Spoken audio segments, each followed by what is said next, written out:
All right, greetings, everyone. Good afternoon. Thank you for joining us today at the conference, Freedom Has a Name, and it's called Ukraine. My name is Valerie Smian, and I'm so honored to greet you here and welcome you here at the Rayburn House Office Building in the United States Capitol Complex in Washington, D.C.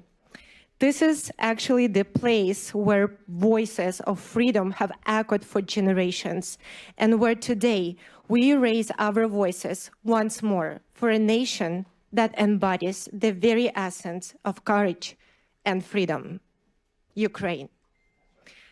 Today we gather not as Democrats, not as Republicans, not as members of one faith or another, but as people of conscience, united in our conviction that freedom is not negotiable, that sovereignty is sacred, and that the brave people of Ukraine must never stand alone. Over the next 3 hours, you will hear from members of the State Department and members of Ukrainian Parliament, rabbis and military leaders, humanitarians and advocates, all united by one simple truth: Ukraine's fight is a freedom's fight. It is our special honor for us today to acknowledge that veterans of Ukraine's war are present with us today in the room.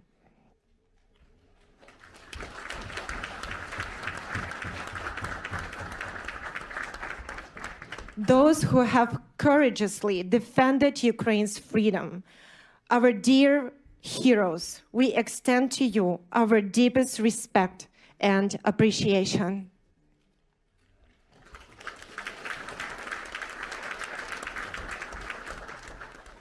And this conference, Freedom Has a Name, and it's called Ukraine, is made possible through the vision and tireless work of Pastor Mark Burns, a globally recognized spiritual leader, a spiritual advisor to President Donald Trump, and the chairman of Spiritual Diplomats, a global initiative committed to leveraging moral authority and faith-based leadership to address the world's most pressing crisis.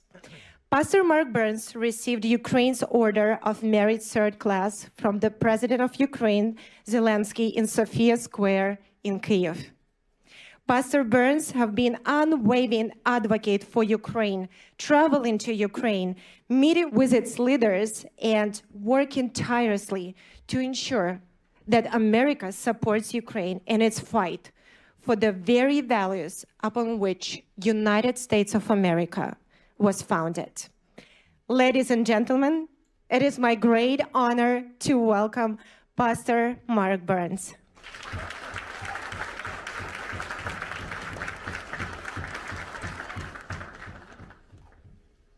Wow. Well, first of all, give yourselves a big hand clap for being here, because you're telling the world you stand for freedom. I said give yourself a big hand clap because you're telling the world you stand for freedom. Freedom has a name, and it's called Freedom has a name, and it's called Ukraine. It's called Ukraine. That's why we're here. We're here because people are dying. People are freezing. Mr. Mayor, so happy to see you again. Power is out.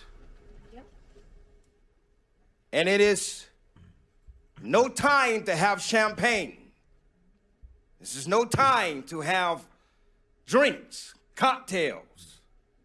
It is no time to pat ourselves on the back, while men and women of Ukraine are right now dodging drones that are hovering over them every single day, while little children are being killed just to go to church, while women have been raped by the evil, vicious military called Russia, led by an evil man called Vladimir Putin. Here, here. This is no time to congratulate ourselves. That's right. When I talk to the president, I remind the president constantly of how the evil atrocities that are happening. We're going to hear from some of them today, right here, of a parliamentary member of Congress, Ukrainian congresswoman. It's going to be here, Yuli. It's going to teach to us, tell us exactly what's happening on the ground. We may sit back and read reports about it, but some of these people that are here today are living it every single day. We are not here to celebrate. We won't celebrate until there's a real peace agreement, long-lasting peace agreement with real security measurements to protect the sovereign nation called Ukraine. I can't hear nobody. I don't need you to be soft or quiet today. I'm telling you, I say it everywhere I go. Pretend like you're at a black church today, okay? And I need you to talk back to me. I got one person ready to go to the gates of hell. I got any real fighters here who are ready to say, we won't stop until the bombs stop dropping in Ukraine. I can't hear nobody. I can't hear nobody. That's why you're here. You're here because you're saying, I'm not choosing party sides. This has nothing to do about whether I'm a Democrat or a Republican. This has nothing to do about whether I'm called a liberal or a conservative. This has nothing to do about the left or the right. This has everything to do with the human right of a nation called Ukraine. Are y'all hear what I'm telling you? The people that we've asked to come here today, these leaders who are standing in the gap, and they are here they've been fighting this fight for a long time. When the president of Ukraine President Zelensky gave me a medal, I felt so ashamed. I felt ashamed. Felt like we haven't done anything. Let me say, I don't deserve this. So many people, the real heroes, some of you are in this room right now. You've been fighting this fight for years. You saw it coming. While people were quiet, while people were silent, you saw the maneuvers happening. You saw the spirit of the python begin to circle itself around the neck of Ukraine. And you were screaming, hollering from the mountaintop, and nobody was listening to you. Oh, that mercy. Well, they're listening to you now. Okay. And we're going to do everything in our power to continue as spiritual diplomats. Yes, sir. To never become silent on the issues that are happening in the world. Amen. I don't care if MSNBC stops reporting about it. That's right. I don't care if CNN stops reporting about it. I don't care if it's popular today, because you understand politicians, they pick up things because it's popular for the moment, and then they put it back down when they don't need it anymore. People are dying right now in Ukraine. Preach. Come on now. Fellas. Are y'all hearing me? Yes, sir. Yes, sir. That's why we're here. Yes. And I'm here to remind the media. I'm here to remind you. This message belongs to you. Yes. For those of you who are sworn in as spiritual diplomats, and some of you are in this room right now, you're in here because you're sworn in spiritual diplomacy. I tell you, for those who, people ask all over, how do I get a pen? It's not a gift. It's not something we just give to people. It's a commitment. You swear in. You swear in. You take an oath that you are willing to stand for the voiceless. You will use your position of power and influence to speak for those that need an advocate. Yes. Yes. That's what you're swearing to. You're not swearing to a party. You're not swearing to allegiance to a person. Yes. You're swearing allegiance to an ideal of peace. That I don't care what color you are. I don't care what race you are. I don't care what your religion is. I don't care what your gender is. I don't care what your social status is. Whether you come from an Ivy League school or you got a GED like I did. That's right. Come on. I got God. Come on. I built a multi-million-dollar business, though, just so you know. Just for y'all who looking at me kind of sideways. Just so you know. Just so you know, God is faithful. God is good.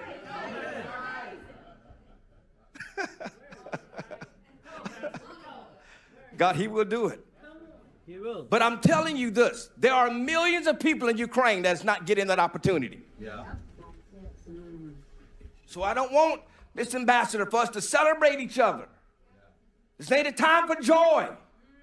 We will laugh, but it is a time to remember our brothers and sisters right now, Bishop, that are in the freezing cold in Kyiv right now. They are in the freezing cold in Bucha right now. Power outages are going out right now. President Zelensky would have been here, but he can't leave the people that are happening right now in Kyiv.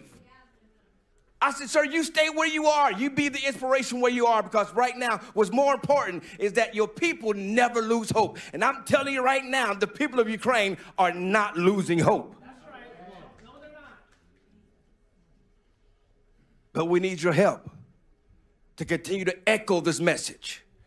That every camera you can get in front of, every interview you can do, anyone that will listen to you, talk about the message of Ukraine.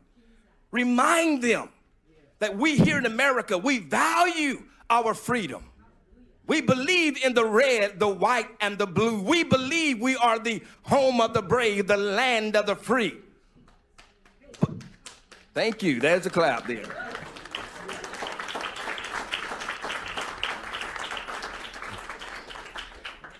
Miss Mi Young, God bless you. All the hard work you're doing for Korea. She's a true spiritual diplomat. Korea is under attack right now, and there's a lot that's happening right now. The Republic of Korea is happening right now. China, and you do understand that Russia and China are in league together. Yes, they are. Yes, they are. Yes, they are. They're trying to strengthen their influence. They're trying to strengthen their influence. That's why President Trump went after Venezuela. I don't care if you believe it or not or like it or not. He wants to stop China from buying Russian oil, from Venezuela to be selling Russian oil to Russia. The less we stop Russia from buying oil, the more we slow down their war machine. It's that simple. Yes. It frustrates me when I hear people, oh, Trump is just selling people out. Why in the world we just took Maduro out of Venezuela? Why are we going out to Greenland? I don't care about your politics. I'm talking about the facts. I'm not here to promote one man's ideology. I understand that some may disagree how it's happening, but we're trying to stop Russia from planting submarines up there that's continuously funding the battle that's happening in Ukraine. Do you understand this? And if we don't, and if we don't stop Russia, they will continue to attack Ukraine. They will go after Georgia. They will go after Moldova. They will go after NATO. And here we are in World War III. That's what's at stake. That's when I say supporting Ukraine is America first. It is America first.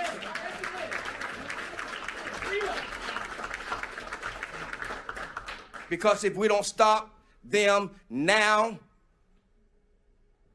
we will have to be forced to stop them with the American boys on the ground in Kyiv. The Baltic states, NATO. Are y'all listening to me? Yes, sir. This is bigger than some sermon. I'm not trying to give you no sermon. I'm trying to, for those who may not be educated, this was at stake. This is what's at stake. And many of you who are way more experts, Mr. Anderson, way more experts than I am. Mr. Michael, way more experts than I am. Been fighting this fight for a long time. And I pray that the information that they give you is to inspire you to constantly keep reminding why we are doing this, why we will not be silent, why we will never shut up, why we will continue to echo the message around the world. Why will we continue to remind you why we are making this fight, and why we're standing with Ukraine. And we're close. The president said to me a couple of days ago, we are very close. Literally said to me, he said, we almost got a deal. We almost got a deal. He said, we almost got a deal. But we're so close. Remind the people, we're very close. We're fighting hard. I don't care what it looks like on the news. Please hear me, my brothers and my sisters. And you are my brothers and my sisters. You are my brothers and my sisters. We may not agree with everything, but that's okay. That's okay. We don't have to agree on everything, but what we can agree on, we stand together. Are you hearing me? That's why spiritual diplomacy is working. Because it's together. It's a together action. It's a together action. You may look different from me. That's why I love all the spiritual diplomacy meetings. We just a bunch of rainbow people that come together. I love it. I love it. Come on, somebody say you love it, you love it, you love it. I love it. It's a rainbow of people that says, listen, we may disagree, we may not look the same, we may speak a different language, we may have a different social class, but in the end, we will all stand for something that all of us want, and it's a word called freedom. Somebody say yes to that. Yes. I could be a Jew and I want freedom. I could be a Muslim and I want freedom. I could be black and I want freedom. I could be white and want freedom. I could be female and desire freedom. I could be from a Christian and desire freedom. Are you hearing me? I could be from Africa and need freedom. It doesn't matter what race I am. It doesn't matter what color I am. It doesn't matter what my political affiliation is. Everybody that's alive on the green earth, we desire freedom. If you believe it, say yes to that. Freedom. Freedom. Yes, freedom. Freedom. And we got to remember Haiti, yes, Haiti, everyone, all of the country. Pakistan, yes. All of it, absolutely. Yes, freedom, that's right. Call it out, hell it out. That's what it was here for. Freedom. China needs freedom. Yes, Iran needs freedom. North Korea needs freedom. That's right. But can't you? It needs freedom. And that's the point that I'm trying to make to you. That's why we're here. So I'm going to be done preaching. I'm done. I'm getting out the way because you got a lot of great speakers that are coming up. A lot of great speakers. I want to give a shout out to ALLATRA for helping to make this happen. Can we honor them? Marina, Miss Valerie, our boss. That's what we call her. Amen. Miss Olga, I think she's out there in the back. But everybody's working so hard to make these things happen. And so, again, just as not to be inspired, yes. But now what we're going to do with this inspiration, we're going to get to work. Right now, people are asking me, how do I get a spiritual diplomacy pen? Right? I don't have a lot of them today. I have some, but I'm just saying to you, there is a commitment that goes with it. And those who are willing to make that commitment, maybe by the end of this event, we can, for those that desire to be, come and take on the oath of a spiritual diplomat, then we can swear you in. But we'll try our best to get to that. But it's a true commitment. I beg you. You understand? As I said to you before, yes, if you just want to take a picture, then I don't need you. I don't want you. If you don't want you. If you just want to put on social media and say, I was here at the conference, and just brag on social media, you keep your keyboard warrior yourself at home because we don't need you. But if you're a real fighter, you will go to the front lines. You will go to where we need to go. You may lose friends over it. You may not be popular because of it. But that's who we're looking for. And that's what we're going to continue to do for Ukraine. And you're going to hear from some great, amazing experts up here. I'm so grateful for each and every one of them that are here. Some flew a long way from Kyiv to be here, from Ukraine to be here. And so I'm going to get out the way. I want to hear from all of them. So I want you all to be inspired because they inspire me. And there's much work to do. Slava Ukraini.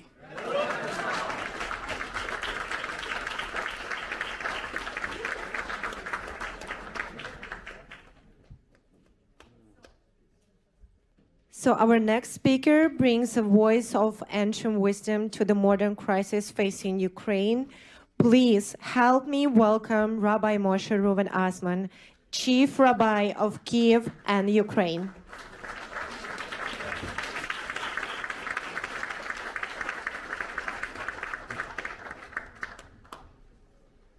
Dear friends, thank you everybody that coming here. Thank you, Pastor Mike Burns, that you are a real patriot of Ukraine. And from the first time that I met you till now, you know, and God take you to the right place.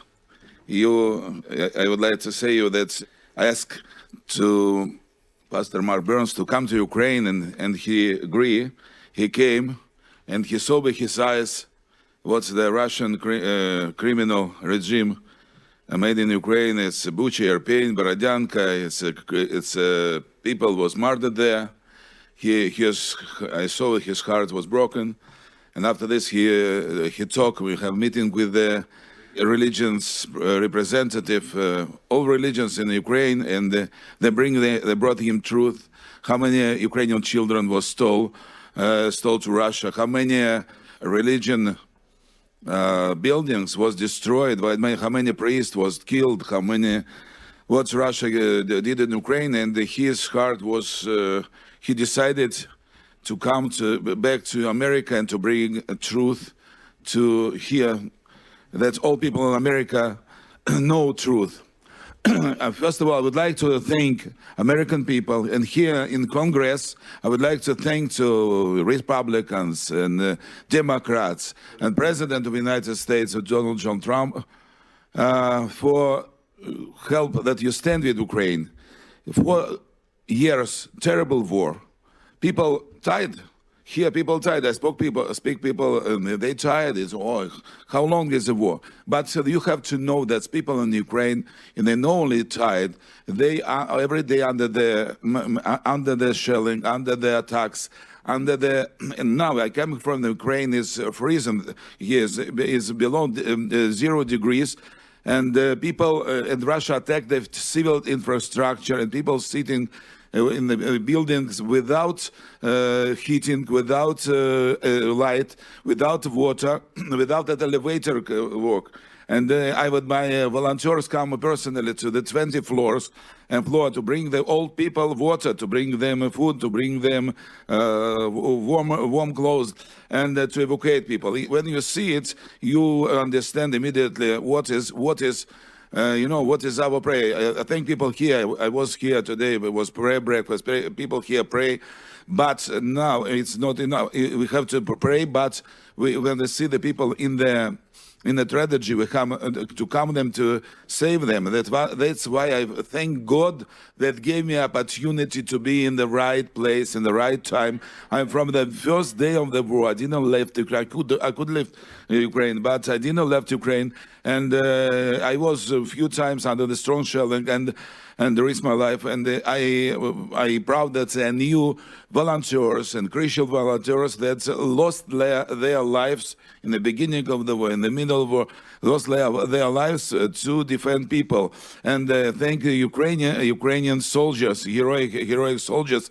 That's strong defense Ukraine that don't want to give up and to go to slavery, back to Soviet Union, back to Russia. I was born in Russia. I was born in Leningrad, as Putin was born, but he was KGB at that time. I was investigated by KGB, and that's why I know what's now the Russia. They say that would like to rebuild Soviet Union.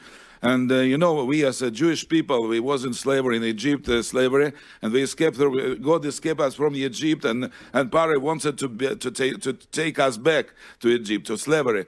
The same thing that the Ukrainian people, the Russia, would like to take back them back to Soviet Union, to the slavery. They don't want. They want freedom, and the freedom name, it has name, and it's called Ukraine. And and. I think it's General Budanov say, Yes, yeah. General Budanov, now he's in negotiations, in a peace negotiation. And I would like to say a few words about Ukrainian children. And Pastor Mark Burns, remember that 20,000 then you see to the mass media, he usually say that 20,000 more, much more than 20,000 Ukrainian children they took to Russia, and they tried to that they forgot their identity, their culture, their language, their motherland. I as a Jewish people, I remember the story that Russia did in 1827. That was the law, Tsar law, to take the Jewish children to the army for 25 years, and they took them from their homes, and they took them to the army, and they did all the Tsar, the Russian Tsar soldiers, that they will forget their home, their language, their history, their religion, and that's the same thing Russia do now to Ukrainian people. I think that everyone in the world can, he was born free. That's why everyone can choose here who is with a religion, who is what he wants to do, and where he wants to live, and which language to speak. That's why I think that we have to thank God that we together, all good people, will in the right side, and the excess of evil, I call it Iran regime, that's with God help Donald Trump, and America will destroy a regime of Iran, North Korea, Russia, and another countries that kill people, that kill own people, don't allow them to be freedom. Thank you very much to Pastor Mark Burns to invite me. God bless you and all people here that stand with Ukraine. And I would like to, I continue to bring people to Ukraine. I ask people, please come to Ukraine, see by your eyes what's happened there. And I think here I have to be one. I just this week with one young businessman, Jordan Castelman. I asked him and come to Ukraine and just begin to invest to Ukraine, invest just $6 million and wants to bring $1 billion investment to Ukraine and pay Ukraine. I would thank him. And Jordan, come. And today they say, yes, I continue to invest to Ukraine because I believe that Ukraine will be restored, will be a good country, free country. Thank you very much. God bless you. God bless America. God bless Ukraine. Thank you.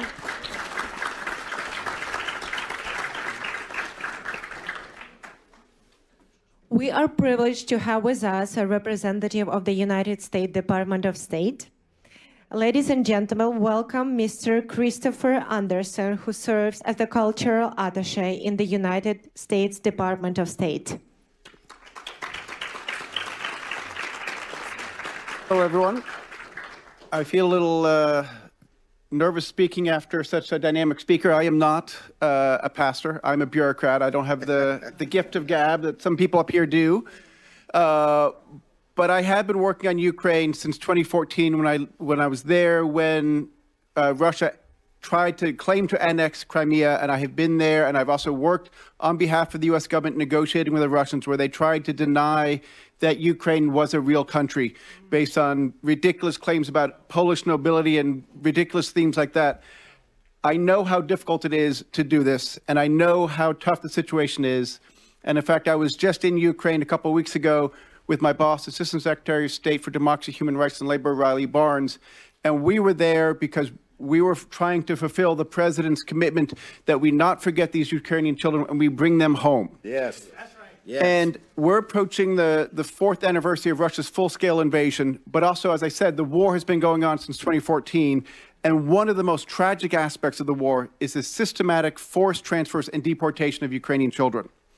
And when we were in Ukraine and we arrived on the holy day of Epiphany and we toured St. Michael's Church and we visited many faith leaders there, and they all told us the same thing. They were all praying for peace and they supported President Trump's efforts to bring a durable peace.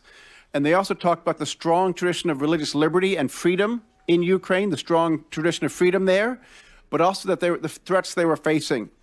But we also met many children who had returned from Russian occupation, and they told us some truly horrifying stories. And I just want to share a few of those stories with you. And the kids we met told us how under Russian occupation, they could not live, they could not be Ukrainian. They had to deny their existence as Ukrainians. They had to pretend to be Russians. They were not allowed to practice their faith as they wished, as they believed, and they could not speak their language. They could not be free, in other words. And we met with First Lady Zelenska, and she told us another story of a brother and a sister. And they were in Russian-occupied territories, and they were deported into Russia proper, and they were separated. This brother and sister who have a family who want them, but they were separated. The boy was bullied and told his family didn't want him anymore, that Ukraine was full of Nazis, and was just bullied relentlessly, and he had tragically took his own life. The sister was unable to go to the funeral, and they then put her in an orphanage for children with behavioral difficulties. I will tell you, I would be disturbed too if I had to endure such horrific circumstances. And so they are keeping her in an orphanage in Russia, even though her family wants her back, and the Russian government is denying that effort. And then we also heard of another story who was living in occupation, and they refused to let him speak Ukrainian, and they were teaching him Russian and getting him ready to serve in the army. And then with the help of a group called Save Ukraine, he was able to escape and return to Ukraine where he could be free again. And there are well-documented reports that these children are subject to re-education, a phrase that is incredibly chilling and is in the line of Korea, Soviet Union, Iran, all those sorts of horrible states. And these children are blocked from contacting their families, and they are told lies that Ukraine does not exist. And then I also want to tell one more story that we heard about a family where they were removed from occupied territory and forced to go through filtration camp, another chilling word. And the father that we heard about had a Ukrainian tattoo, and the Russians tortured him and burned off the tattoo because it showed the symbol of Ukraine, and they didn't like that. And then the daughter was forced to live on her own, and she never saw the mother again. And we don't know what happened to her, but she considered herself a Ukrainian, and that was unacceptable to the Russians. Now, these are horrible stories, and these are not isolated. There's well-documented pattern and practice of this by the Russian government. But what we did note is the bravery of the Ukrainian people, and particularly these children, was truly inspiring. And we cannot forget those children, or we need to get them home. And so I just want to close by echoing President Trump and First Lady Melania Trump's promise. We are dedicated to guaranteeing the safe return of Ukrainian children to their families, and that is unwavering, and we'll do everything we can to bring them home. Thank you.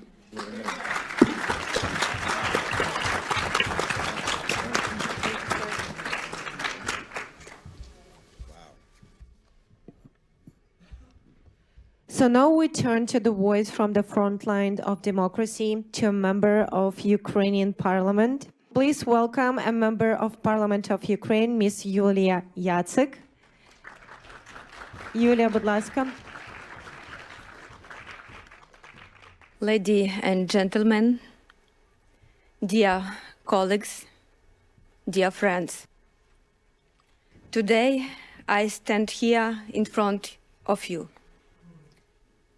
I am not only a speaker. I am a voice of millions of Ukrainians. Friends, I prepared my speech in English with respect to you, so as to be a part of your community, and so that you would understand me. However, I decided to speak in Ukrainian precisely so that you could hear how our language sounds, so that you could hear vibrations of the Ukrainian heart and soul that Ukrainians are feeling right now. The big war in Ukraine has been going on for about 1,500 days. You see the news. You hear about how our cities are being bombed. You know how Ukrainian families are surviving in conditions of total cold, blackouts, and lack of water. But you no longer hear the voices of people from the occupation.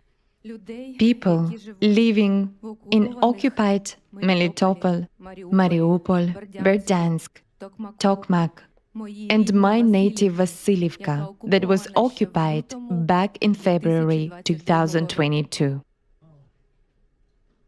I will tell you just a small story, one in a million, my own story of the war. I remember February 2022, the full-scale invasion, fierce battles, and the resistance of Ukrainian people to the enemy. It was fear, it was horror, it was shock. The roads were blocked, stores and hospitals were shut down. There was no electricity, water, heat, or even communication. My team, volunteers, military personnel, and clergy helped people from the occupied territories and the combat zone to evacuate. It was a road of life under shelling. To those who stayed, we brought water, food, medical supplies, and power generators. But in 2023, Russian authorities banned entry and exit from the occupied territory. The occupiers forced Ukrainians who remained in their homes to obtain Russian passports. If you didn't get a passport, you would receive neither a pension, nor a job, or a salary. Your children wouldn't go to school, and you wouldn't get into a hospital. The Russian occupation authority created nearly 100 camps and torture centers for Ukrainians in the occupied territories. They shot entire families for having a Ukrainian flag on the balcony. They subjected military families to searches and torture, examined their phones, and ransacked their homes. They took away housing from those who left the occupied territories. They nationalized it. The Russian military used Ukrainian civilians as targets to learn to pilot drones on them and arrange safaris on elderly people. Rape was turned into a weapon not only against women, but also against children and even men. Torment, torture, starvation, electric shocks, broken bones, and even death have become the favorite pastimes of the Russian military. Almost 80% of civilian infrastructure, hospitals, and schools were destroyed and haven't been rebuilt to this day. In schools, they forced children to sing the Russian national anthem and impose a new history, where Ukraine is the enemy and Russia is the liberator. But most children study secretly online, in Ukrainian schools, and continue learning their native language in their own schools. Because of the destruction of hospitals, people cannot receive proper medical care and are forced to travel to Melitopol or even Crimea. Therefore, they die on the way, even from minor injuries. Tens of thousands of Ukrainian children were abducted and brought to the territory of the Russian Federation illegally. They were placed in re-education camps. Today, I was asked what freedom is to me. I showed you my own story so that in this single story, 1 in a million, you would see a human life, a traumatized human life. Freedom for me means returning home. It's the opportunity to walk down my own street and open the door of my house.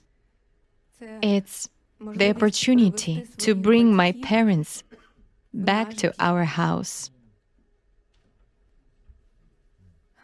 My dad hides his pain by painting pictures.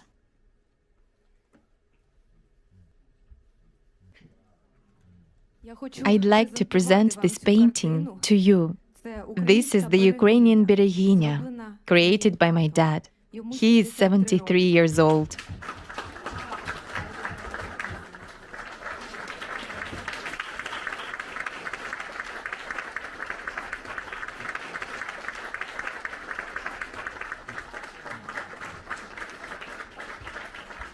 It's a symbol of female power, the power that protects Ukraine, our homes, our children, and our native land. It's about women's love and desire for peace in our country. So, concluding my speech, I understand my time is up.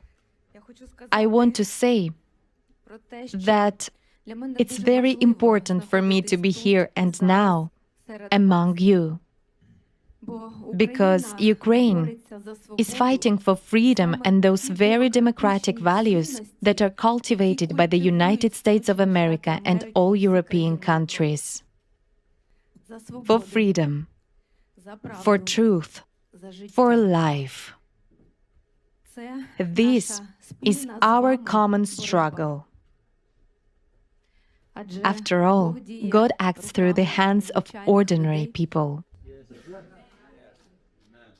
Because peace is not a dream. It's a very difficult, definitely not an easy path, step by step, hand in hand, with prayer in our hearts, together. Together, our voices are strong. In God, we trust. Amen.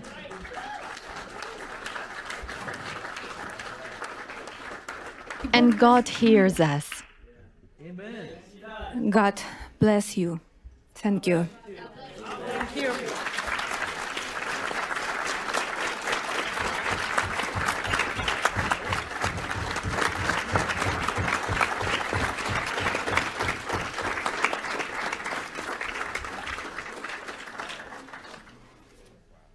Taking this opportunity, I will steal 5 more minutes. I'd like to convey gratitude from the Ukrainian Parliament, from the Verkhovna Rada of Ukraine, to Pastor Mark Burns for his sincere Ukrainian soul and big Ukrainian heart.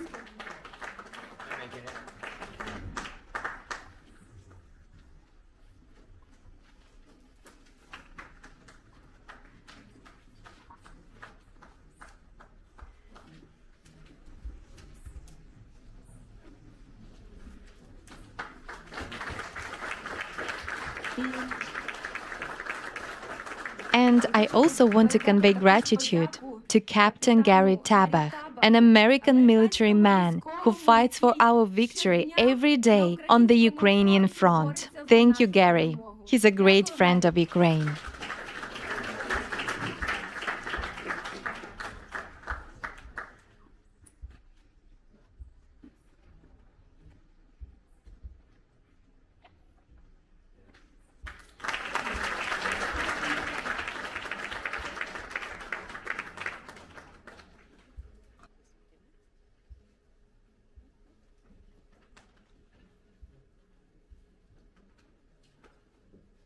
Thank you very much, Yulia. And next, I'm proud to introduce Captain Gary Tabach, a retired United States Navy captain who has dedicated his life to service, honor, and the defense of freedom.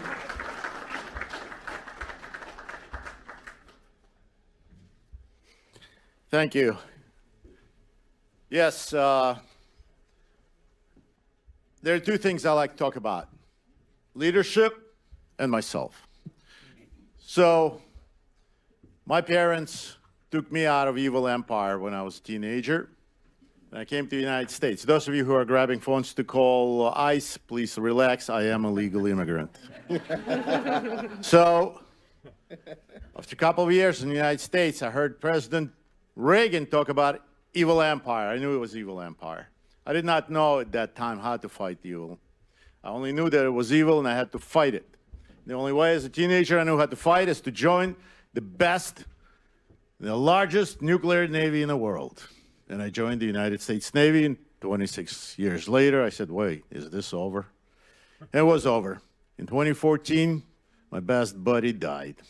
I went to Israel. I leaned my forehead against a wailing wall, and I saw a note. I opened up my eyes. I was talking to God, and I'm not a very religious man. And I saw a note that says, pray for Ukraine. I knew who Russians are. I knew how evil they were. I remembered the words of President Reagan. I said, I'll go to Ukraine just for one day. Take one wounded soldier out of there. I showed up there, and I'm there for 12 years already. And people ask me, why? Why are you doing it? You were born in Russia, you're a Jew. What is that in Ukraine? I couldn't answer it. Could never answer it except it was the right thing to do. It was the right thing to do to help people that are being killed and murdered by the people I know that can do it very, very precisely. And then I had hope. I thought I was the only one that was doing it. Nobody could understand me. Then I had hope when President Trump became a president and started to fight evil too. Then he left, and I was discouraged, but I stayed in Ukraine. Then he came back, and I said, God gave us a third choice. Third choice. If we're going to screw this one up, God is not going to give us another choice. 3 strikes and out. And I wanted to go to his inauguration. That's all I wanted to do. And a good, old chief rabbi of Ukraine says, you're going to go with me to his inauguration. And I went to his inauguration. It was a great thing that ever happened in my life. Then he took me to the Pierce School, where the people were giving speeches, you know, peace, love, peace, you know, and everybody was sitting there, you know. But the crowd was kind of like yours, all kinds of people from all over the world. And then this black man gets up and he delivers a speech. And everybody wakes up and the whole room is going. And I said, that's leadership. That is leadership. When the whole crowd is crying, laughing at the same time, and he's leading them anywhere he wants to. That's leadership. And I wanted to shake this man's hand. And I wanted to give him my challenge coin. But the crowd was so big, they were crowding him all over the place. And I shook his hand. The rabbi, good old rabbi, took me by hand, says, let's go. And I shook his hand and said, thank you for your service. And somebody pushed me away, and that's it. That was all over. Then one day, one night, the rabbi calls me and says, come to Anatevka. I'm like, oy vey, I got to go to Anatevka. It's cold. It's curfew. We're going to pray. We're going to do tefillin. We're going to do all this, eat kosher food and all. So I showed up. Rabbi said I should show up. In a cold room, it's sirens, it's bombings. And in the morning, I wake up, it's cold, and I see these 2 little ladies in the hallway, American ladies. And they go, good morning, yeah. What they're doing here in the middle of this war and doing this. And always they hear, Captain! And I turn around, and here he is, standing there with their arms. He says, Captain, it's good to see you. He remembered me. He hugs me, and I'm like, what is this black dude from some Carolinas doing in Ukraine? What does he has to do with Ukraine? It's beyond me. I have no idea. Then we go to places of atrocities. He goes, and this is before cameras. This is before Ukrainians start giving him medals, and there were cameras. It's just us, right? Right, April? She was a witness there. Veronica, right? It was you. You girls were there, ladies. You were there, and freezing because I kept thinking they have no insulation on them, and it's cold. And I see this leadership there. He's talking to old babushkas, to the kids, to everyone. There is no show. It's sincere. It's deep. And this is where I get my answer, because I ask him, what the hell are you doing here? What do you have to do with Ukraine? That is because we're fighting evil. Because my people were victims of evil. His people were victims of evil. Our people were victims of evil. And we, people of leadership, cannot sit there and watch others die and freeze to death. We have to be all together. We have to rally together. We have to rally around our leaders, around our national leader, around our world leader, President Trump, and around our spiritual leaders, Rabbi Osman, and around our total leader, altogether leader, Pastor Burns. And somebody says, and I think Malcolm Luther King, that you quote so often, said it too. It's attributed to many people. All that evil needs to win is to have a lot of good people do nothing about it. And it's a leader who's going to say, no, stop. It's not going to go through me. You're not going to go through while we're on the watch, right? Give me an amen. Give me an amen, Pastor. Give me an amen. I'm going to be a black preacher.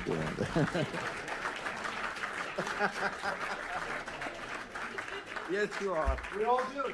And as a slave, Ukrainian recruit, soldier slave as well, but a very talented poet, a very famous poet, and an artist, Taras Shevchenko, said, fight and you shall win. Fight and you'll be successful, and we're going to fight. Yes. We're going to fight. We're going to rally around the people who are going to be, and I'm very, very proud that I can stay shoulder to shoulder, back to back, with Pastor Burns, with President Trump, fighting that evil. Unfortunately, Pastor, I cannot fight any longer the way I used to do. I cannot hold a weapon in my hands anymore. But you gave me another weapon. You gave me a spiritual weapon. So I want to return the favor. I want to return the favor. I want to present you with my weapon. Unfortunately, I couldn't. I almost got arrested because our Capitol Police told me I cannot bring a weapon into this building. So my friend smuggled just the sheath. But this is a Ukrainian Cossack saber. That is actually our Marine saber. You can look it up. Is similar to it. Hurrah! Exactly. And when I'm going to salute the good pastor, and I'm going to present that with him, I want you all give me a hoorah. Okay. You want to drop down your face and give me 20? Come on! Give me a hoorah!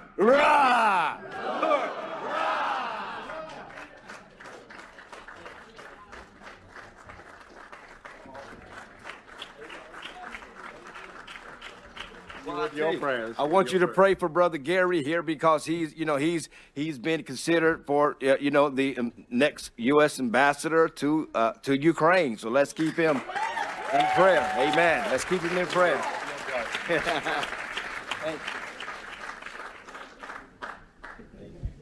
me a hoorah for my brothers in arms.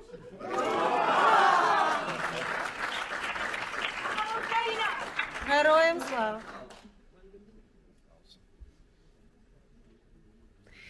Now it is my pleasure to introduce our next speaker, Ms. Marina Ovtsinova, the president of ALLATRA International Public Movement, a global risk strategy specialist who has studied in Harvard Kennedy School of Government and Harvard Law School. Amen. Wow.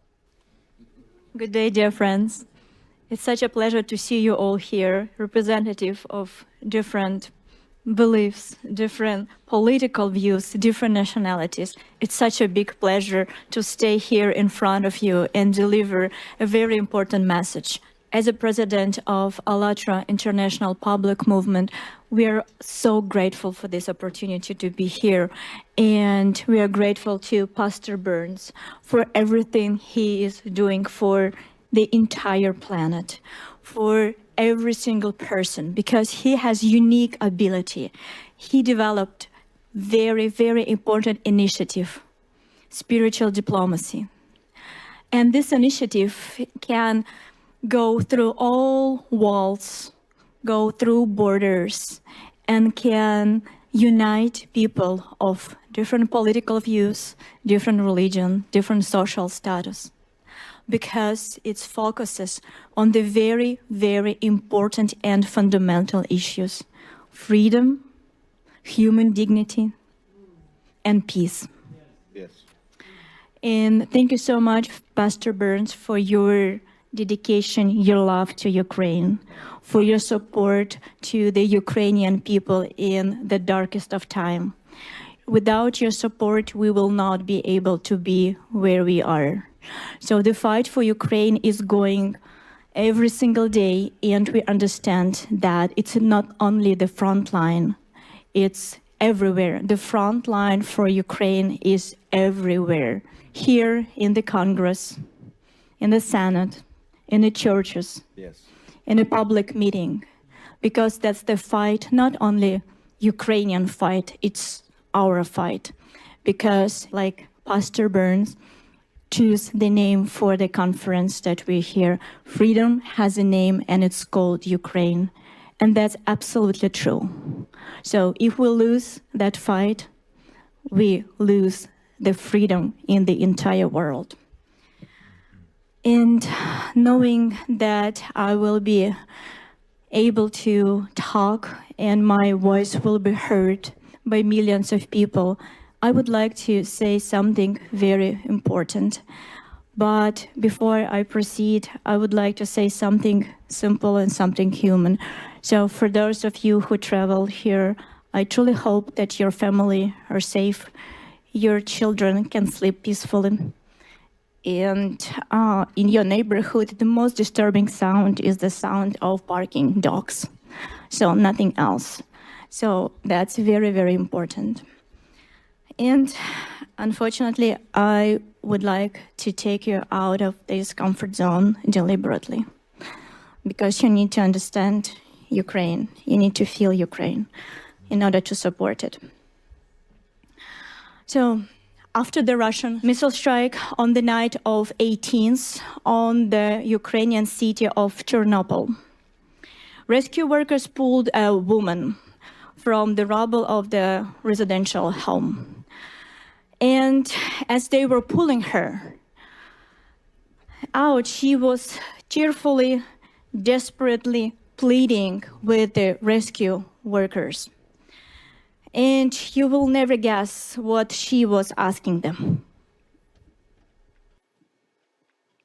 When they tried to help her, through pain and tears,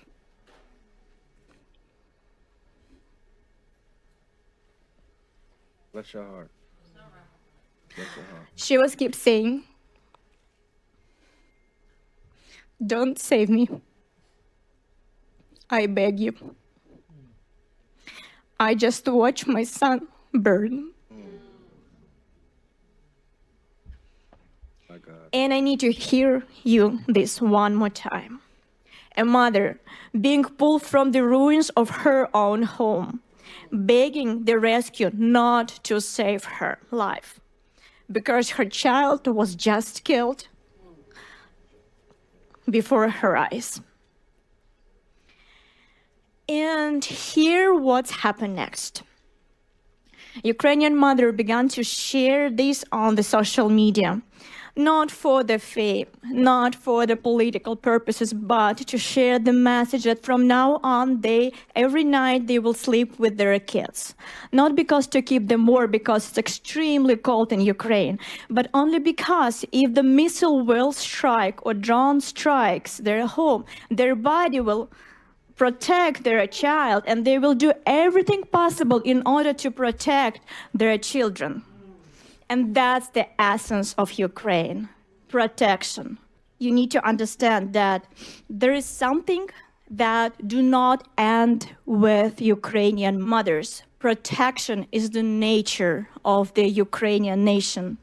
This instinct, this first desperate, beautiful instinct to protect is everywhere in Ukraine. So Ukrainian volunteers create the point of invincibility, shelter with warmth, with electricity, where everybody who needs help can come and will receive the help. And these volunteers create those shelters for the people that they don't know. They do it to protect. Ukrainian medics run towards explosion, not away from it, but towards, and they do it to protect people that are affected right now. Ukrainian teachers, they educate children in the basement, in the metro station. They do that because they understand they want to protect the future of Ukrainian nation. And Ukrainian soldiers, sons, daughters, fathers, and mothers stand on the front lines not for glory, but so that people behind them can live one more day.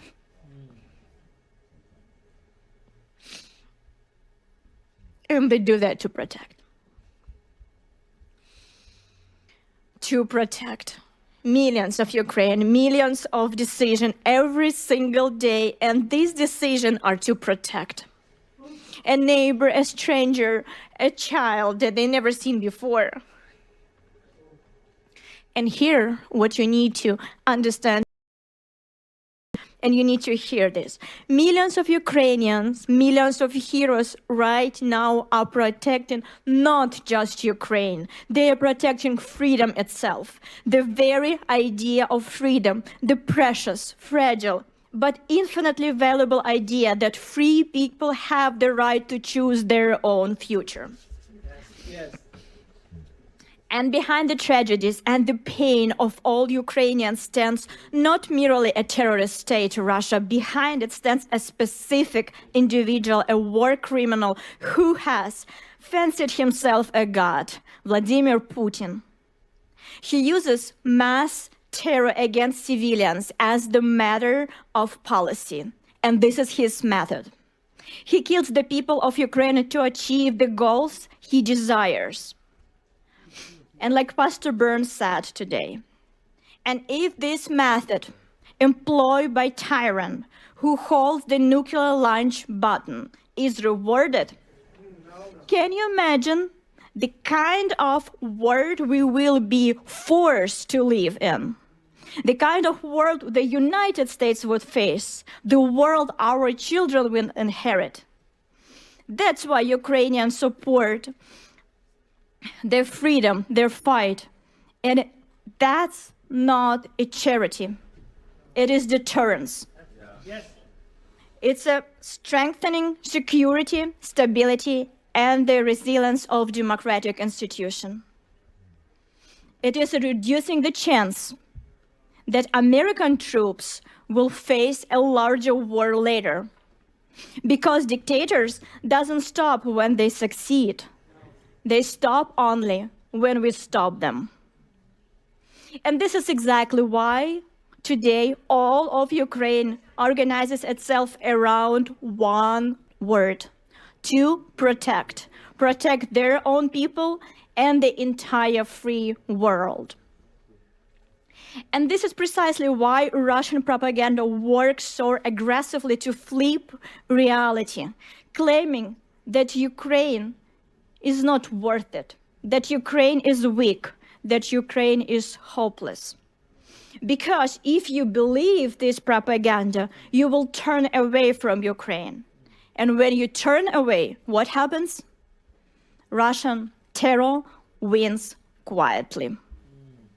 Through disinformation, lies, and fabricated narrative, the aggressor seeks to weaken Ukrainians' allies and partners' support. And this is why Russian information terrorism is not a secondary concern. It is another frontier of this hybrid war. Russia wages war not only with missiles, it wages war with lies. And these lies operate across Europe, across America, and to our great sorrow, even within Ukraine itself.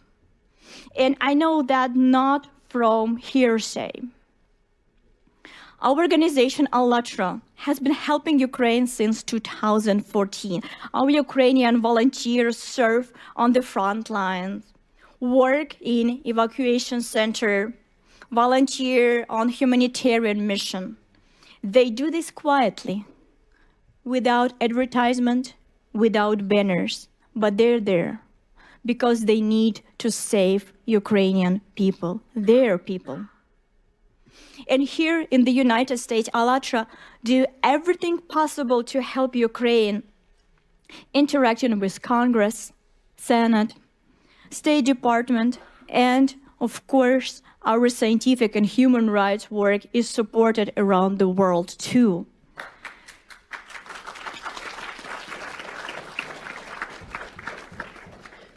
But do you know which is the only country in the world that has banned ALLATRA? Can you guess? Russia. Of course, Russia. The only country where our volunteers systematically persecuted, tortured, thrown into prison. Russia. Why? Because we speak the truth about Putin's Nazi regime, because we speak the truth about the threat of the Siberian plume which they want hide from an entire world, and because we support Ukraine. And this about that. The Kremlin considers us such a big threat that it launched full-scale persecution against us. Seeking to remove strong players from the board, Kremlin agents around the world spread lies about our organization. They call us pro-Russian sect. Absurd? Yes, it is. But unfortunately, absurdity, that is work.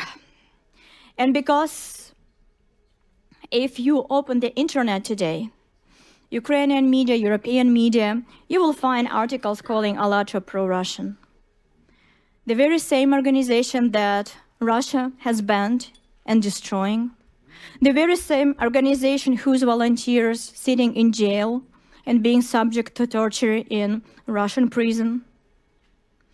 And this false narrative is being spread by FSB agent. This is a documented fact. In 2024, a report presented in Washington exposed the method and tactic of Russian disinformation. It was prepared with the participants of American and international experts, as well as officials of Security Service of Ukraine and the Office of the Prosecutor General of Ukraine. The report directly named agent of Russian informational influence network in Ukraine who organized disinformation campaigns and criminal prosecution against ALLATRA. The report identifies Irina Krymenovska, a Ukrainian citizen, as an agent of Russian influence.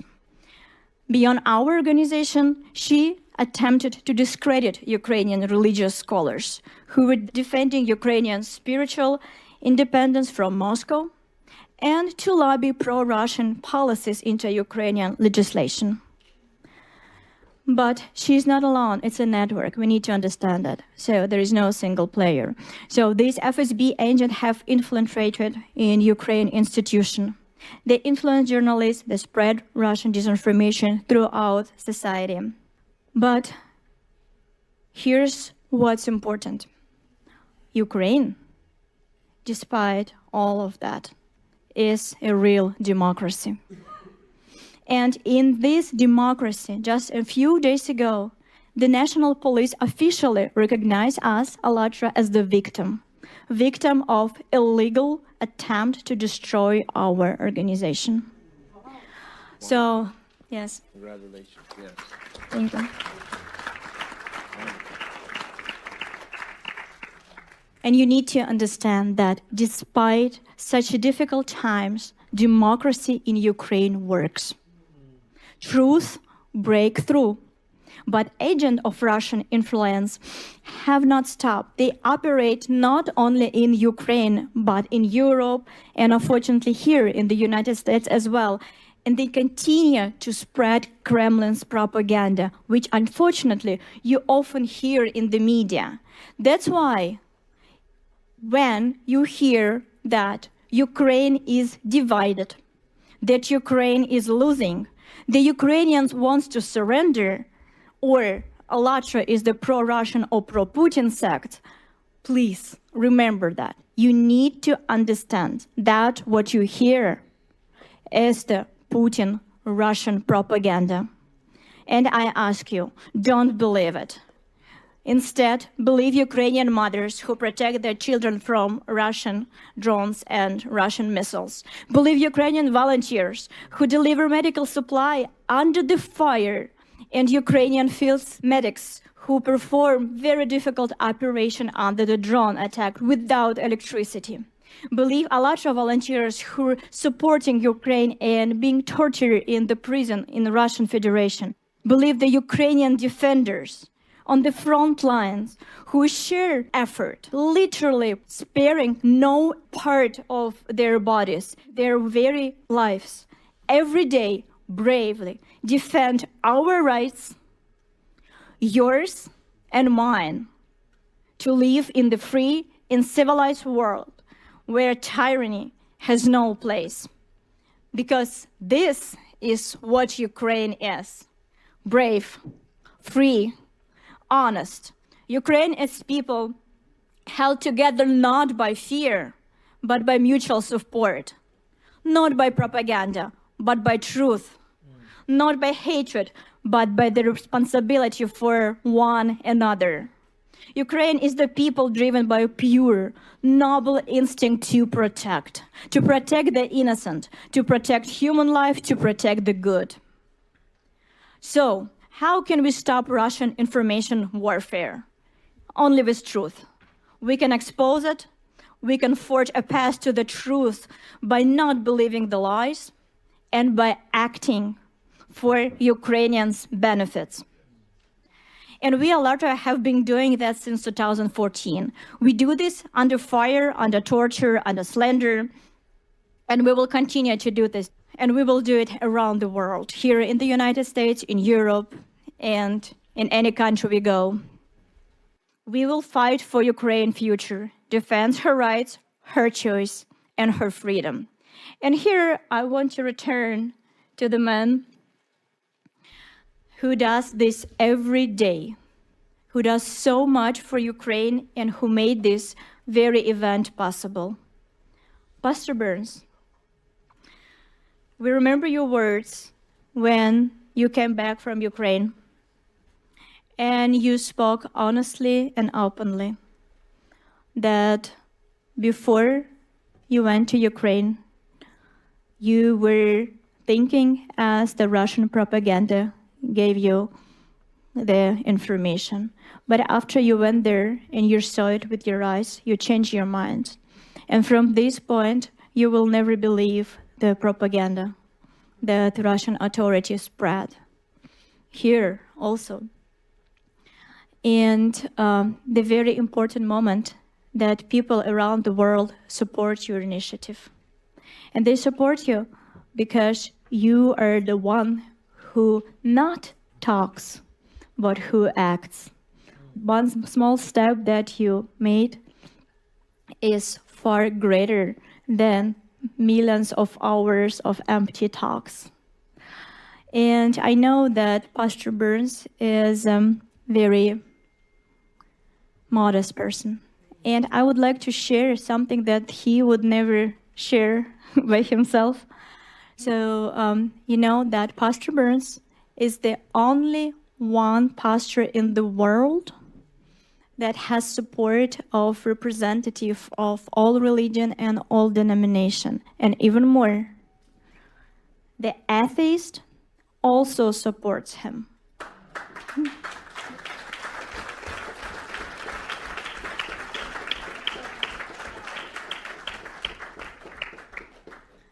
People believe in Pastor Burns because of his action, because he is doing more than he is saying.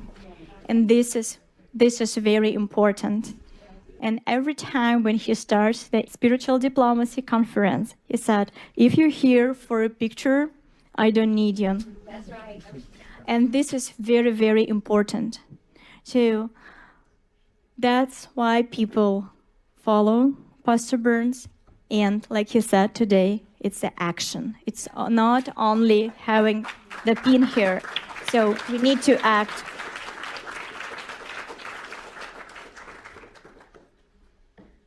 And we really, really appreciate your support of Ukraine.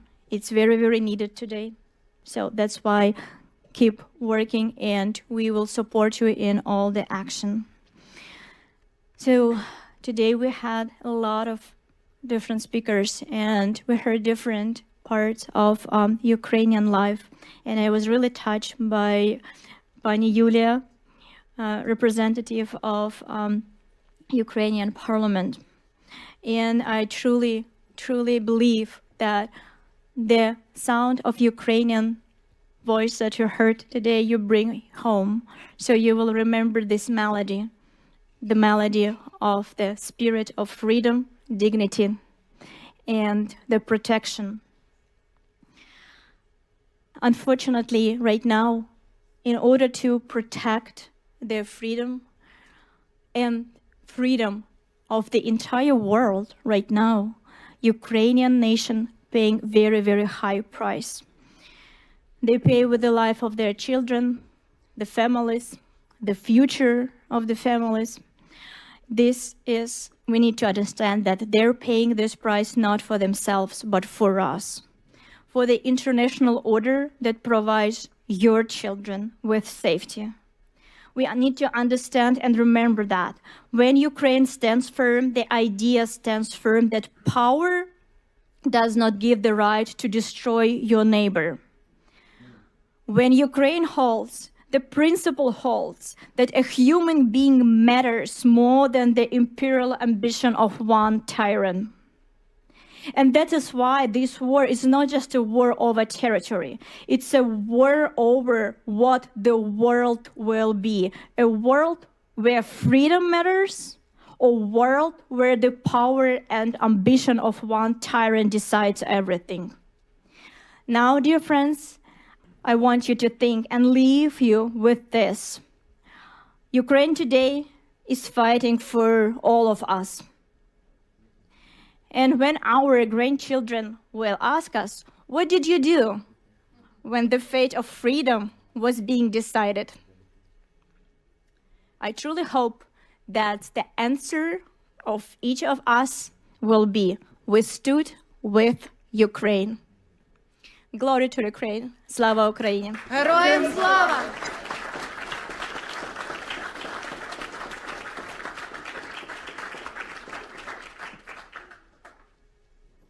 Now we are asked to join us for a minute of silence to honor those who gave their lives in Ukraine for a free future for all of us. Please, 1 minute of silence.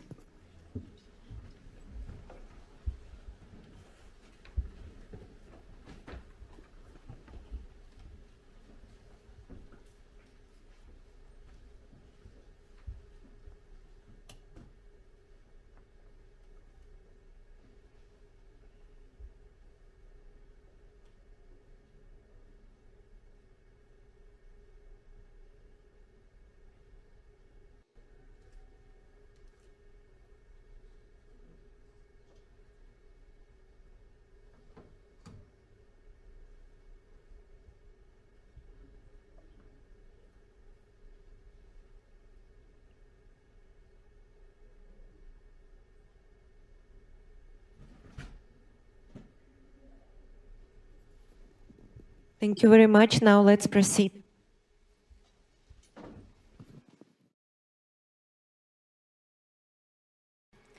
Help me to welcome our next speaker, Mr. Pavlo Frolov, a member of the Parliament of Ukraine, where he has advocated for the protection of Ukrainian refugee rights, ensuring that displaced Ukrainians receive the support and legal protection they need and deserve.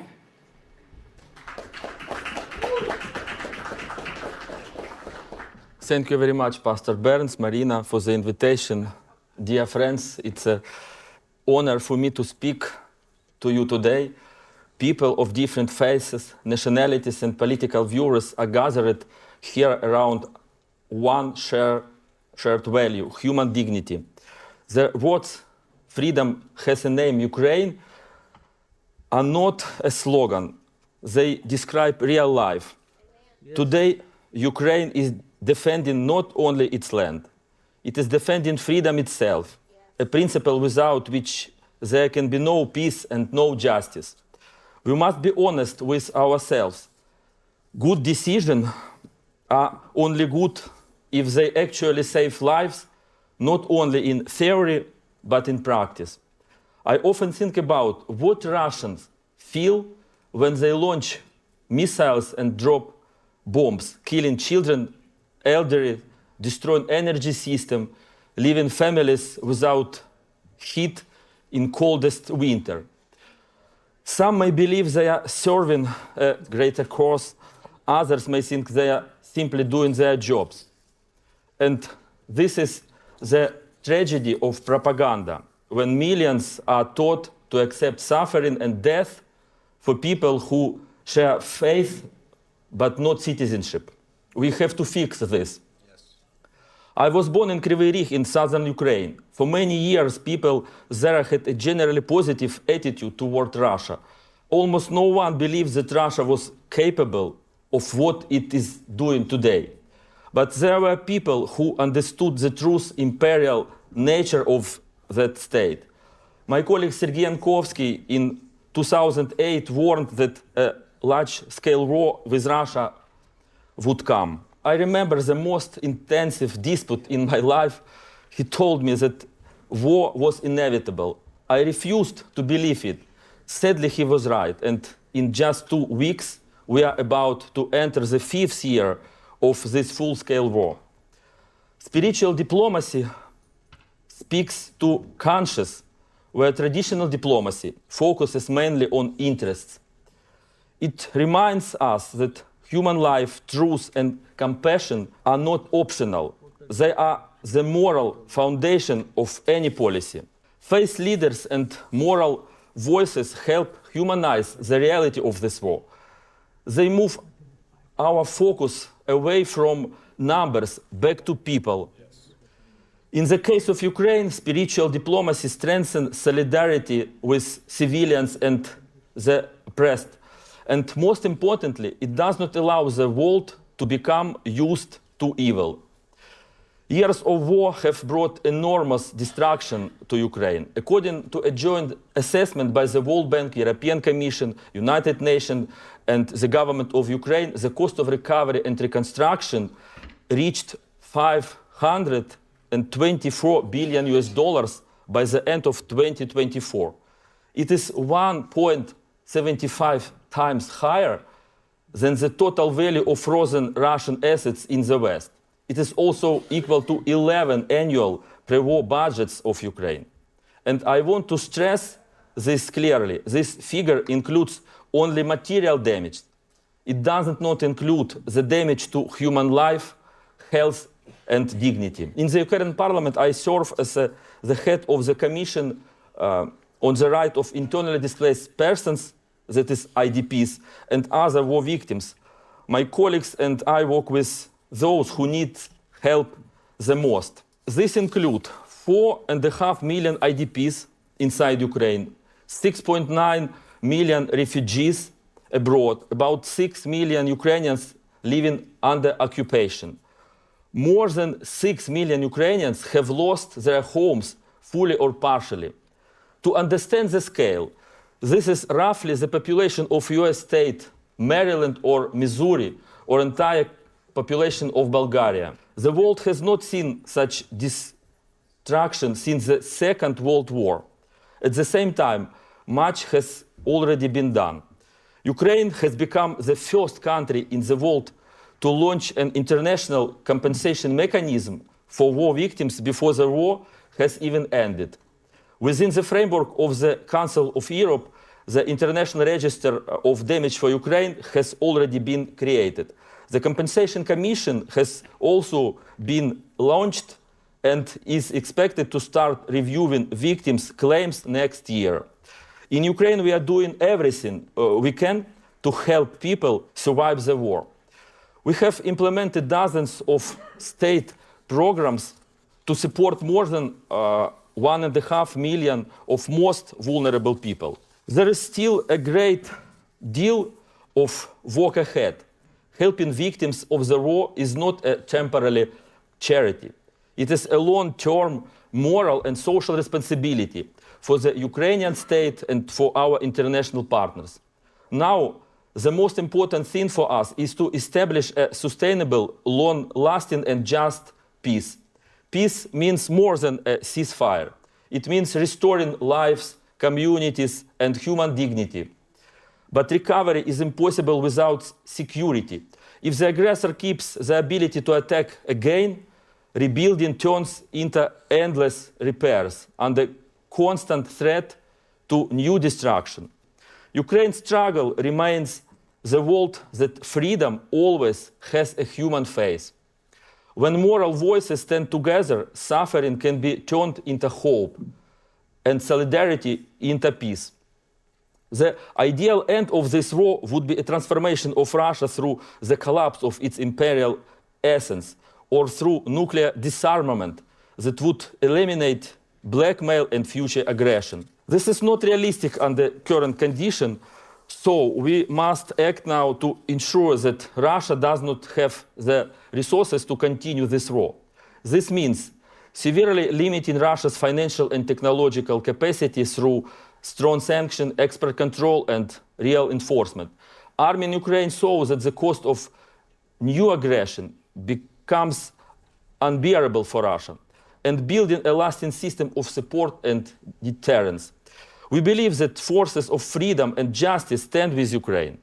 We are very grateful for the effort of President Trump and Congress to stop aggression. Please do not let fatigue win. Fatigue is exactly that the aggressor is counting on. Our shared resilience is the path to a just peace. Slava Ukraini. And Mr. Pastor Burns, I want to invite also you to Ukraine, to the parliament, and Marina. Thank you very much. Thank you very much.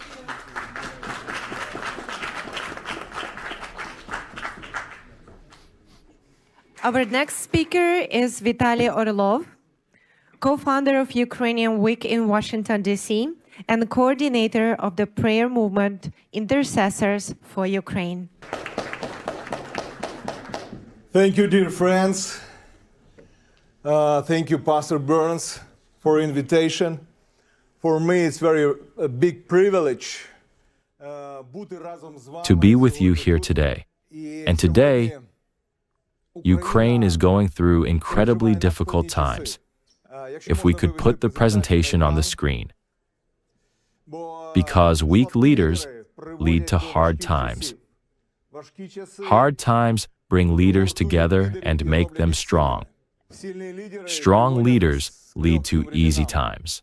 And, unfortunately, easy times lead to weak leadership.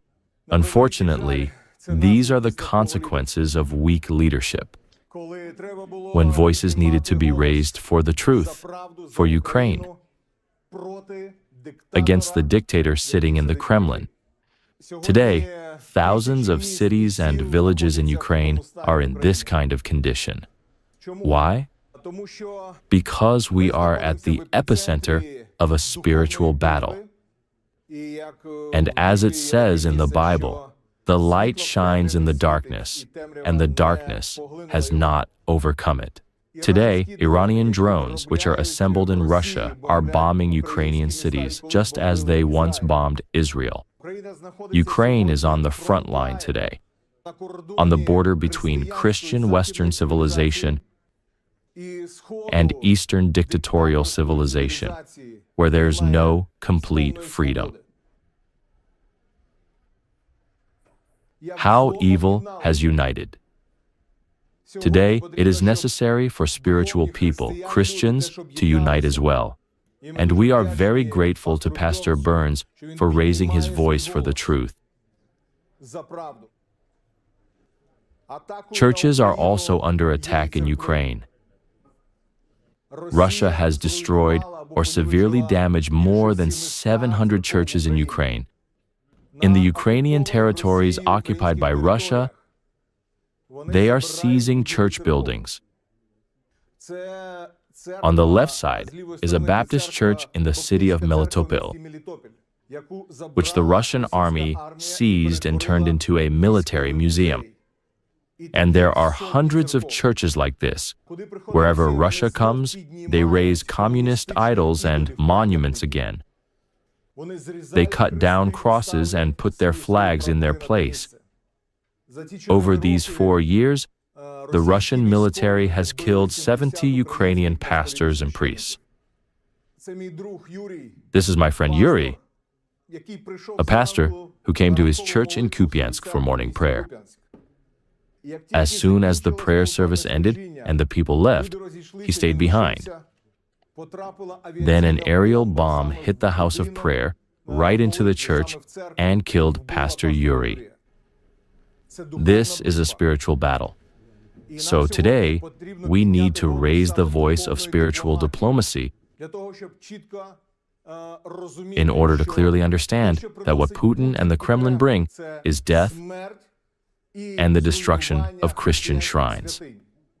Today, Russia is investing $2.4 billion in the United States in its propaganda to spread lies about the situation in Ukraine. We often hear that there's no freedom for churches in Ukraine, among other lies. This photo shows the central street of Kiev, where 500,000 Christians gathered to praise God. Ukraine has the largest prayer breakfast movement in Europe, second only to the United States. Last year, Pastor Burns prayed together with President Zelensky at the National Prayer Breakfast. Today, Bible readings and prayers take place regularly in 90 government offices. This is a spiritual battle, and for spiritual victory, we need to raise the voice of prayer and the voice of spiritual diplomacy. And today, we have presented each of you with my book, Great God in the Terrible War in Ukraine. It's specifically about the spiritual causes of this horrible war. In conclusion, let me say that last year, Verkhovna Rada of Ukraine voted to establish a national day of prayer at the legislative level. On February 24th, we will pray together for Ukraine as a whole country, everyone together, from the president to the children. And today, I would like to officially invite Pastor Mark Burns to come to Ukraine on this very day.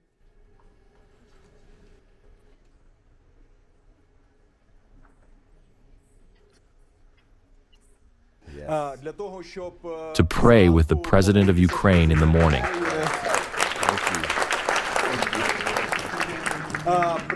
To participate in a solemn prayer gathering in the Ukrainian parliament, and to be with Ukrainian people on this difficult day.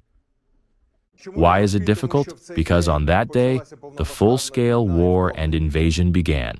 Pastor Burns, thank you sincerely for what you are doing for Ukraine, and we invite you again and again to visit Ukraine for special events. Amen. Welcome. Welcome. Thank you. Thank you. Slava Ukraine. Now I would like to invite Mr. Artem Saulyak, an interpreter from Ukraine, and Petro Voloshenko to the podium.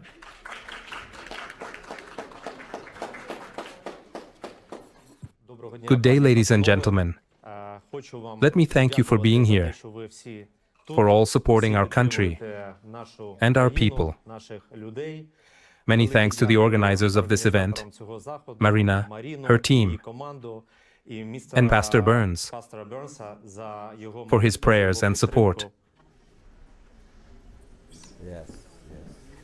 Thank you so much. I've been an entrepreneur for 20 years. We have a family business in Ukraine. And I want to convey to you how hard it is for our entrepreneurs and our employees to work when Kiev and the entire Ukraine are being bombed, yet they still get to work and work nonetheless. I'm here to thank all of you for such support, for everything you are doing, especially Pastor Burns. This is very important because our nation, our people, feel this deeply.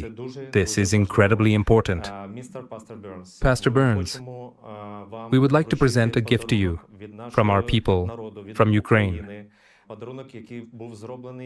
This gift was made at our factory by our craftsmen in our family business.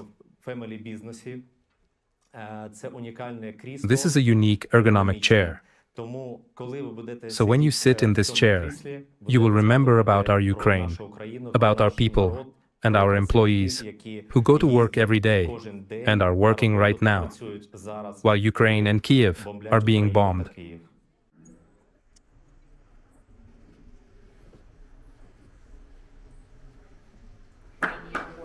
Wow! Wow! Oh, wow! That's for me? Oh, my Lord! This chair is made entirely by hand, by our Ukrainians, by our employees. Wow! Oh, yeah! Thank you so I much. really appreciate it. Thank you for your help, for your support, our country. This Wow. is very, very important. I'm so humbled. Thank you. you. Oh. Wow. I don't know what to say. Wow. This is amazing. Wow. How you feel? I think President Trump is going to be real jealous when he sees us. Every time you sit in this chair, think of Ukraine. Yes, of Ukraine. God bless you all. Thank you so much. Wow. Woo. That is amazing. Thank you. Once again, a big thank you to you all. Have a good day.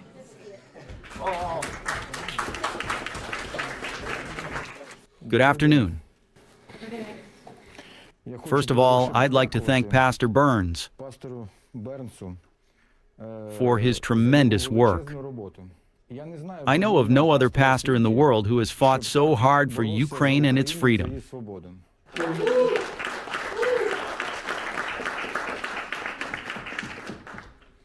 I believe if all pastors in the world had united in a single diplomacy, like in the Spiritual Diplomats initiative, and stood as a united front for freedom across the globe, then only truth would prevail in the struggle.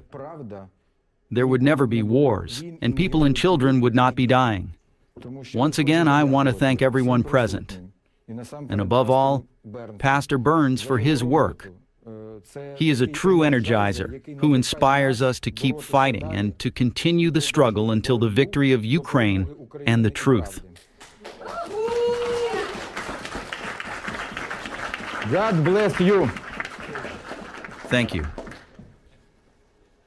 Our next speaker is Mykola Kuleba. Actually, among the greatest crimes, of Russia's war against Ukraine has been as you've heard already today, was the abduction of Ukrainian children. Turned from their families, taken to Russia, and subject to forced adoption and re-education.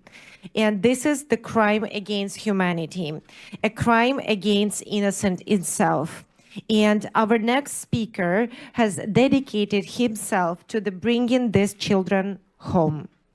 Welcome, Mr. Mykola Kuleba, who is CEO and co-founder of Save Ukraine, an organization working tirelessly to locate, recover, and reunite abducted Ukrainian children with their families.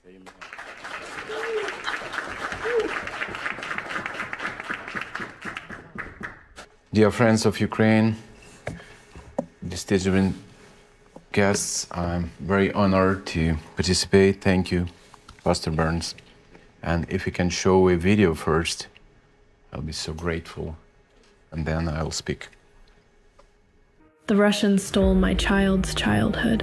I didn't see my son for 2 years and 7 months. Over 19,000 Ukrainian children have been abducted and taken to Russia, and over 1 million remain trapped in Russian-controlled territories. Russia's strategy to erase Ukraine as a nation is to wage war on our children. That's why they are tearing families apart, featuring younger children in catalogs before they disappear into orphanages or Russian families, while older youth are turned into Russian soldiers and sent to the front lines to fight against their own people. Those who were rescued testify that even in kindergarten, Russians train children for war to fight against Ukraine and NATO. We will fight for every child who remains under occupation or has been taken to the Russian Federation. Every rescue mission requires careful planning and coordination. Save Ukraine's team stays in constant contact with families, from the very first call to the long-awaited reunion with their families. We do whatever it takes to bring them home, no matter the danger. And in those hugs, in those tears, you can see how much they've suffered, what the children endured, and what their relatives went through as they searched, unable to call or bring them back. Thanks to our partners' support, we built the Underground Railroad and rescued 1,135 children. Our mission is to bring them home, reunite them with their families, help them heal from their trauma. Our work is far from over. Thank you for helping our family reunite. After 3.5 long years apart, I finally got to see my child again. And finally we are together again.